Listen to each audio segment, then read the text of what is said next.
We are going right into our amazing retrospective of Anna Biller's work, who's in the house. Yeah, Anna Biller. I would call them kind of like retro subversive reimaginings of our cinematic history.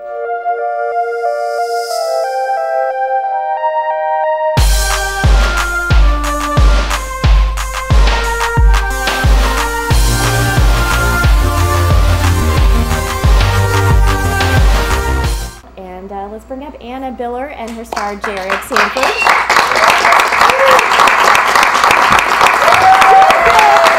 We are going to present her with the Anana Award. How beautiful. Thank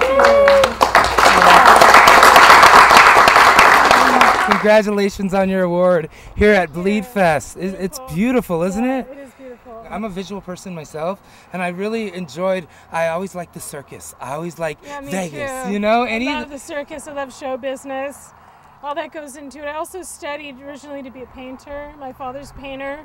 My mother's a costume designer, fashion designer, so for me the visuals are really important, the most important thing almost. So like for Viva, which you didn't see, you saw the trailer, the inspiration was Playboy magazines and like their ads and the way those ads looked and their cartoons and the layouts and kind of what people wore and the way people's faces looked and their hair and makeup looked. That was the inspiration for that. And so I just look at things that are fantasies for me, you know, or like the Queen Bee sequence. I was kind of inspired by the color and like 5,000 Fingers of Dr. T and the kind of sensibility in that. You are ahead of your time having these musicals. It's also very retro because I've watched so many movies from the 1930s where that was the aesthetic.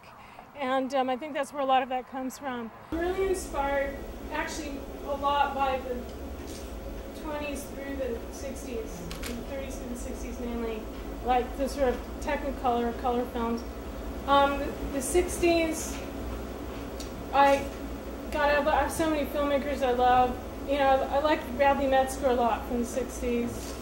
I just love film images. I started on Super 8. No, actually, I very first started on video, and I hated working on video, and then I moved to Super 8 thinking that was a big step up. And I just never wanted to go back to video. But if I had to, I would. But I don't have to yet. Well, for me, themes and ideas are very important as well. But it's like rather than working from plot, I work from visuals and then from ideas.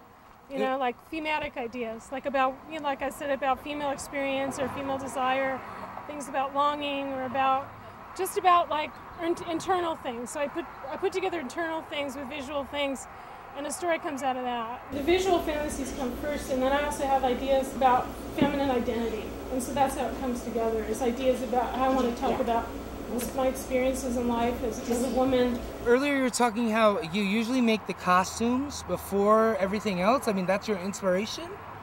The whole visual, the sets and the costumes, just the whole look of it is really important to me. Like that defines like the style, the genre, the color palette is the first thing I work on. Actually, the costumes are and the sets are before the script anyway. So it's like I have ideas about visuals that come from movies mainly, and sometimes from fashion, and then that's the idea almost, and then like the script comes later. You did a lot of the singing, most of the singing, right? I wrote the songs too. Excellent. Yeah, I'm a songwriter as well. So yeah. you're an all-you-can-eat buffet of entertainment.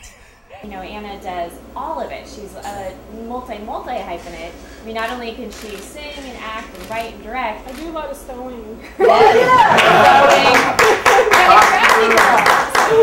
Set design? Yeah, for Viva I did like macrame. Oh. And I did a lot, and for examples I made those quilts. So I do a lot of sewing and handwork, which is part of, I don't know, I guess it's a little bit part of like a feminist tradition of art in a way.